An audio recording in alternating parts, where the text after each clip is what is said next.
ತುಂಬಾ ಖುಷಿ ಆಗ್ತೈತೆ. ಬಿಗ್ ಸ್ಕೋರ್ ಮ್ಯಾಚ್ ಅಂತ ಬಂದಿದ್ವಿ, ಆದ್ರೆ ಅಷ್ಟೇನು ಚೆನ್ನಾಗಿಲ್ಲ, ಆದ್ರೂ ಖುಷಿ ಆಗುತ್ತೆ.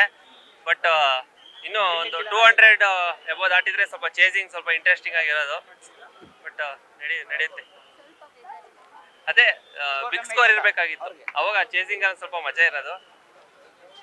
ಸರ್, ಈಗ RCB ಓನರ್ ಇದಾರಲ್ಲ, ಅನನ್ಯ ಬಿರ್ಲಾ ಅವರು ಬಂದಿರೋದು ಒಂಥರ ಲಕ್ಕಿ ಚಾಮ್, ನಾವು ಒಂದು ರೆಕಾರ್ಡ್ ಮಾಡ್ತಾ ಮಾಡ್ತಾ ಹೋಗ್ತಿದೀವಿ ಅಂತೆಲ್ಲ ಅಂತಾರೆ. ನಿಮ್ಗೂ ಹಂಗೆ ಅನ್ಸುತ್ತಾ?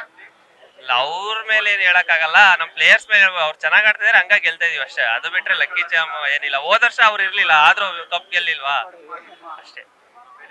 Thank you. ಸಿ ನನಗೆ 1 ಸೆಕೆಂಡ್ ಇದು ಫೈನಲ್ಸ್ ಮ್ಯಾಚ್ ಅನ್ಕೊಂಡೆ. ಸೊ ಆ ಥರ ವೈಬ್ ಇತ್ತು ಒಳಗಡೆ. ಸೊ ನಮ್ಮ ರಸಿಕ್ ಲಾಲ್ ಅವರು ದುರಂಧರ್, ನಮ್ಮ ಪತಿದಾರ್ ಅವ್ರ ದುರಂಧರ್, ವಿರಾಟ್ ಕೊಹ್ಲಿ ಅವ್ರ ದುರಂಧರ್, ಭುವನೇಶ್ವರ್ ಕುಮಾರ್ ಎಲ್ಲ ದರ್ಗಳ. ಸೊ ದರ ಅಂತ ಹೊಡೆದ್ರು ಇವತ್ತು. ಬ್ಯಾಟಿಂಗ್ ಸಕಲಾಯಿತು, ಬೌಲಿಂಗ್ ಸಕಲಾಯಿತು, ಒಳ್ಳೆ ಮಜಾ ಬಂತು.